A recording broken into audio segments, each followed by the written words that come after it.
বিশ্বমঞ্চে বাংলাদেশের এক গৌরবময় অধ্যায়ের সূচনা করে আজ সকালে দেশে ফিরেছেন পররাষ্ট্রমন্ত্রী ডক্টর খলিলুর রহমান। আমিরাতের একটি ফ্লাইটে করে হজরত শাহজালাল আন্তর্জাতিক বিমানবন্দরে এসে পৌঁছান জাতিসংঘের সাধারণ পরিষদের নবনির্বাচিত সভাপতি। বিমানবন্দর থেকে কোনো আনুষ্ঠানিকতা ছাড়াই তিনি সরাসরি চলে আসেন পররাষ্ট্র মন্ত্রণালয়ে। সেখানে মন্ত্রণালয়টির ঊর্ধ্বতন কর্মকর্তাদের সাথে বৈঠকে বসেন ডক্টর খলিলুর রহমান। আলোচনা করেন আগামী দিনের কূটনৈতিক কর্মপরিকল্পনা নিয়ে। কর্মকর্তাদের সাথে বৈঠক শেষে নিজ কার্যালয়ে সাংবাদিকদের মুখোমুখি হন পররাষ্ট্রমন্ত্রী। বিশ্বমঞ্চের এই শীর্ষ অর্জনকে তিনি উৎসর্গ করেন দেশের সাধারণ মানুষ ও আগামী প্রজন্মের উদ্দেশ্যে।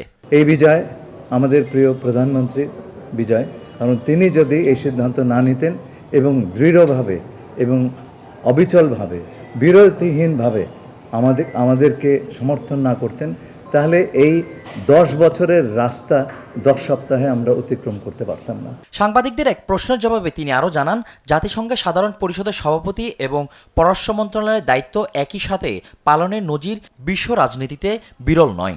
আমাদের প্রাক্তন পররাষ্ট্রমন্ত্রী এই জাতিসংঘের সাধারণ পরিষদের সভাপতি নির্বাচিত হয়েছিলেন। এবং তার সঙ্গে আমরা কাজ করেছি। উনি 2 পদেই পূর্ণকালীনভাবে কাজ করতে পেরেছেন। এই ঐতিহাসিক অর্জন বৈশ্বিক কূটনীতিতে বাংলাদেশের অবস্থানকে এক নতুন উচ্চতায় নিয়ে যাবে বলেও আশা ব্যক্ত করেন তিনি। এই বিজয়। ফজলে আদিত্য, দেশ টিভি, ঢাকা।